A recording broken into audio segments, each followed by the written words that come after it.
Hello Cancer, Sun, Moon, Rising, and Venus signs. Kamusta po kayo?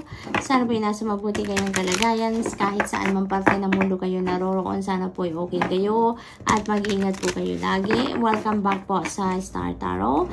Kung bago kayo dito, welcome din po kayo. And thank you po sa inyong support. I truly appreciate it. God bless you all. October 14 po ang reading na to. So your new card is to be fair. Ayan. So, parang balance lang dito ang lahat, no, Cancer?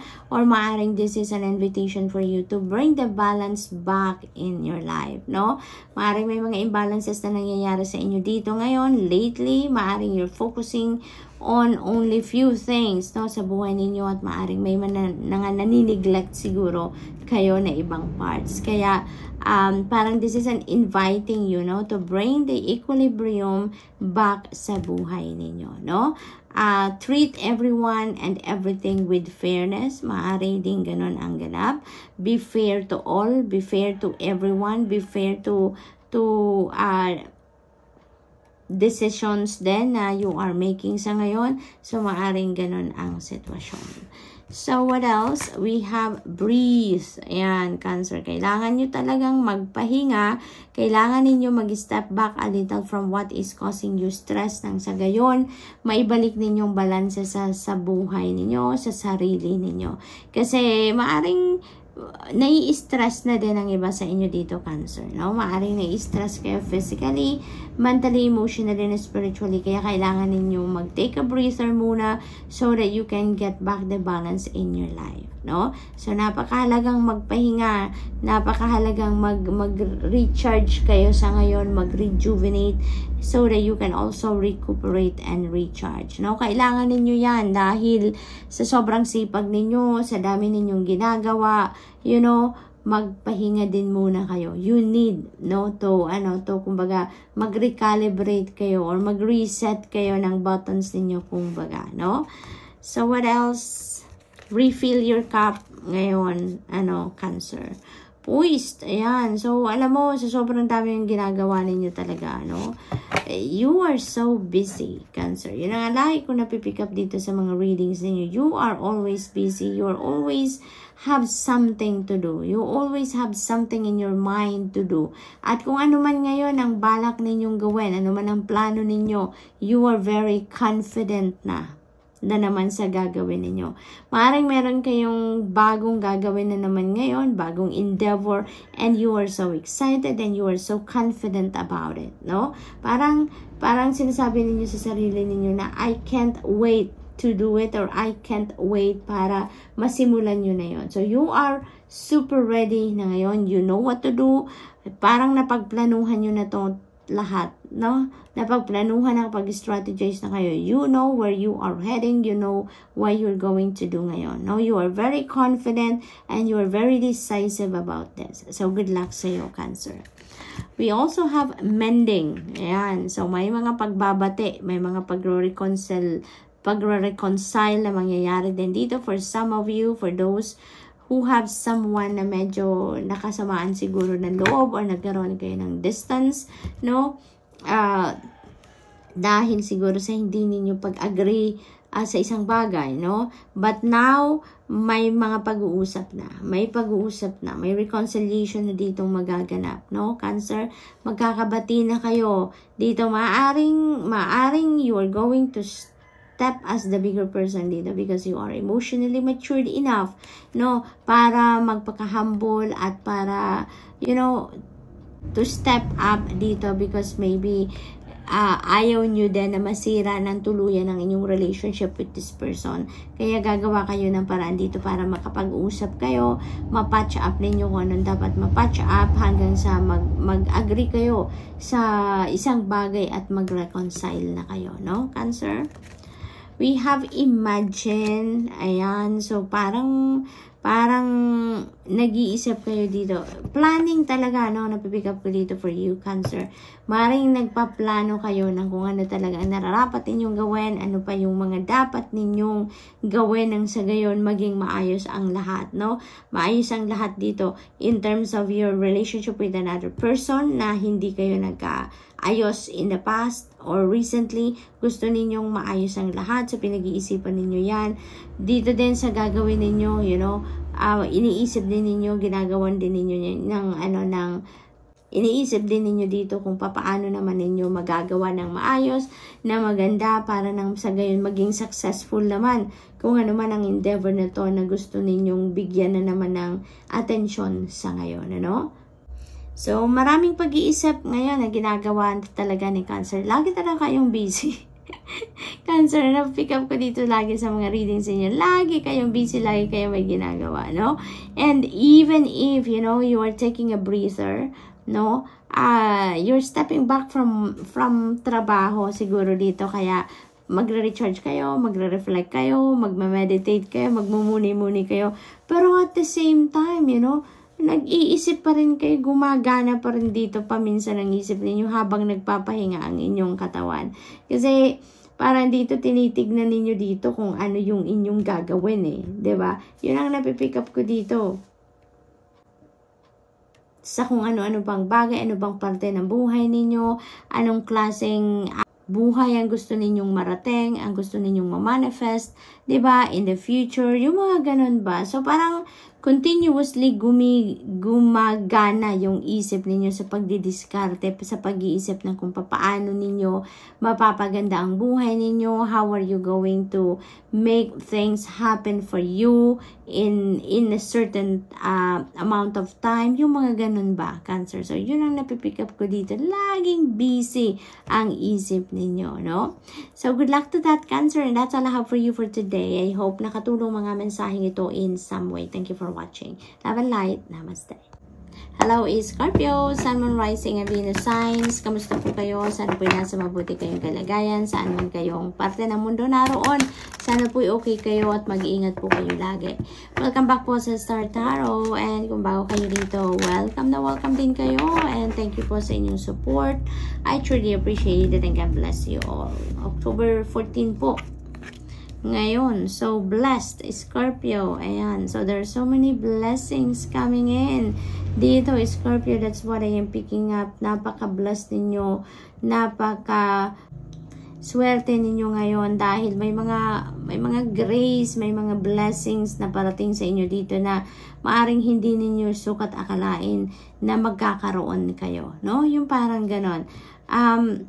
Something something amazing, no, ang parating sa inyo dito, Scorpio, and you will realize how blessed you are because of this, no? So, ganun ang ganap. May wonderful events dito na mangyayari sa buhay ninyo, Scorpio, na magpaparealize sa inyo na kung gaano kayo ka-blessed, no? Kung gaano kayo kaswerte, kung gaano kayo kamahal, no, ng divine universe. We have peace. Ayan, napakaganda. You're blessed talaga, Scorpio. Dahil finally, you're going to find the element of peace. Mararamdaman ninyo ganyan ang kaluwagan sa damdamin, sa dibdib ninyo.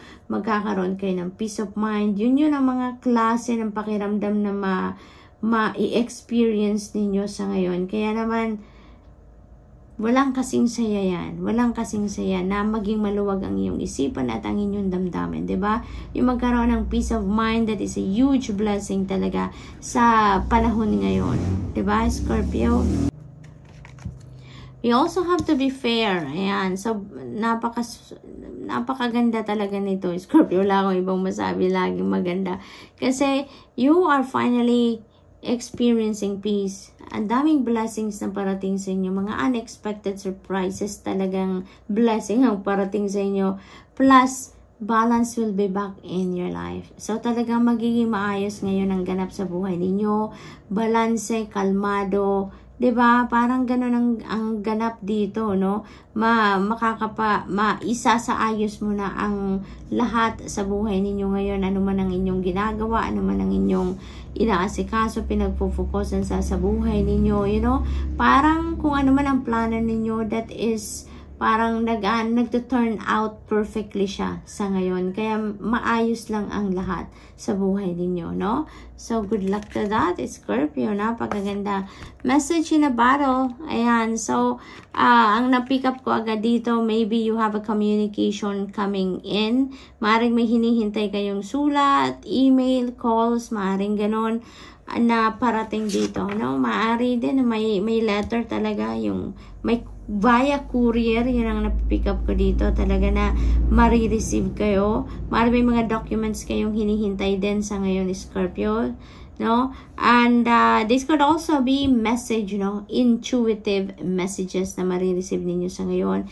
Maybe you are praying for guidance, for clarity, for enlightenment, at dadating yan, no? Kung yan ang hinihingi ninyo, that is coming in. Yun ang sinasabi ni message in a battle. Na you are receiving guidance, you're receiving intuitive messages, signs, and synchronicities ngayon to guide you, no? On how you're going to navigate your life sa ngayon, your situation specifically, no? All that glitters, ayan, this is a reminder for you, Scorpio, na hindi lahat ng kumikinang ay talagang totoong gold, diba? Hindi lahat ng nakikita ninyo sa surface, yun ang totoo. Kaya, do not be deceived by appearances of the people. Don't be deceived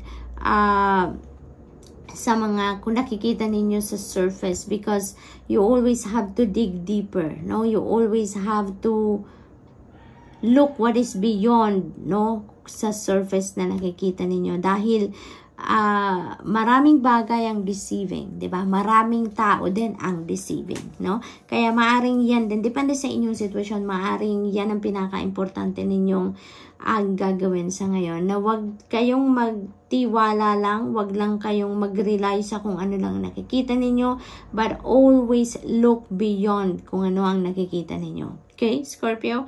So that's all I have for you for today. I hope nakatulong mga mensaheng ito in some way. Thank you for watching. Love and light. Namaste. Hello Pisces, Sun, Moon, Rising, Venus signs. Kamusta po kayo? Sana po ay nasa mabuti kayong kalagayan. Welcome back po sa Star Tarot. Kung bago po kayo dito, welcome na welcome din kayo. And thank you po sa inyong support. I truly appreciate it. God bless you all. Tignan po natin ngayon ang mga messages ninyo. October 14. Pisces. Blessed. Wow, Pisces, you are so blessed. Ayan, so maraming blessings, biyaya ang parating sa inyo dito. You never know kung anong parating. Hindi lang ito isa, but it feels like to me that there are good things talaga na mangyayari or dadating sa buhay ninyo around this time, Pisces. You are so blessed. Yung grace ng Panginoon talaga ay parang bubuhos sa inyo ngayon, ano? Bubuhos.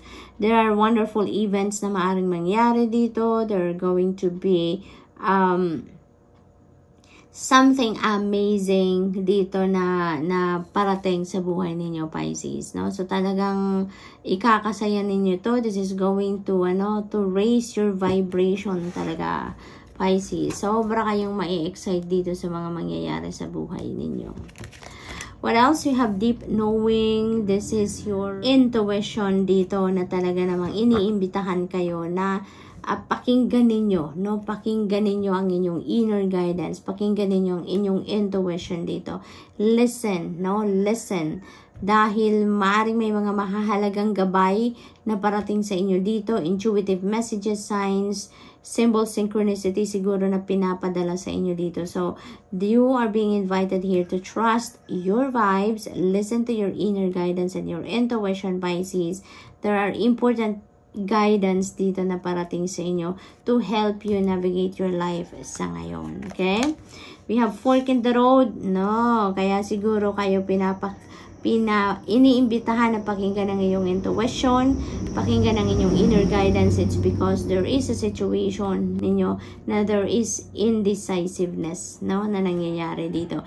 Maring you are in the middle of making a decision and you can't make a decision yet because naguguluhan kayo. Maaring naku-confuse kayo sa kung ano ang option na kukunin ninyo dito, which path are you taking. Kaya naman, napakahalaga talaga in times like that, napakahalagang makinig talaga kayo sa iyong intuition because sa panahon ng kaguluhan sa isip, hindi kayo makapag-isip ng tama, hindi kayo makapag-isip ng which direction is right for you to take. Kaya ang magtuturo niyan sa inyo is your intuition. Okay? Into your intuition, that is the direct message from the divine. Kaya hindi kayo mawawala sa tamang direction dyan.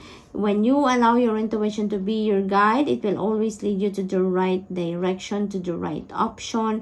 Kung ano ang best para sa'yo, yun ang ibubulong niyan sa'yo, Pisces. Kaya napakahalaga dito, napakinggan ninyo ang bulong ng inyong intuition. Okay, Pisces?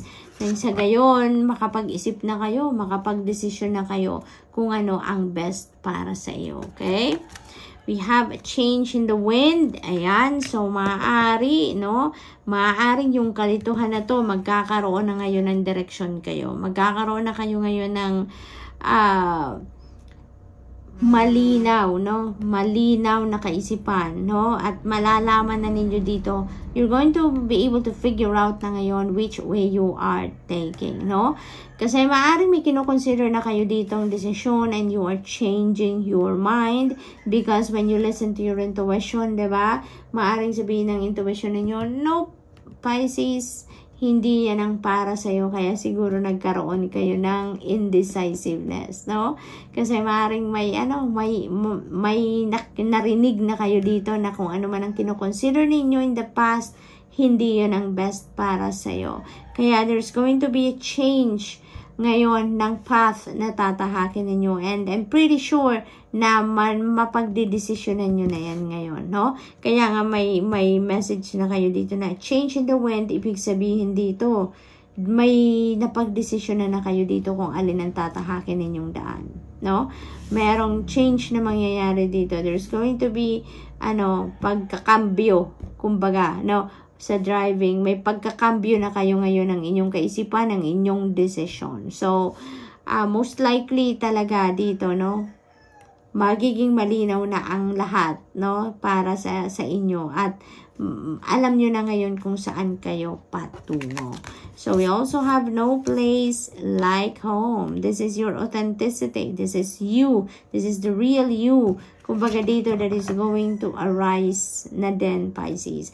Maaaring ang iba sa inyo dito, is feeling uncomfortable sa mga talents inyo, skills and gifts, or meron kayong something, may parte ang sarili ninyo dito na hindi ninyo mailabas before, but now, it feels like to me na maliliwanagan na din kayo ang isip ninyo. Magkakaroon na din ng kalinawan ngayon ang pag-iisip ninyo, and you're going to decide to embrace yourself fully ngayon, and you are going to realize now is the time for you to embrace the real you, to embrace your truth, and kung ano kayo, kung sino kayo, nung kaya ninyong gawin, you are going to, express yourself na, you're going to reveal your true beauty, kumbaga, the real you sa mundo, Maaaring maglalakas ng loob na din kayo ngayon, Pisces, na ilabas na, i-share na sa mundo kung ano talaga kayo, kung sino kayo, Pisces?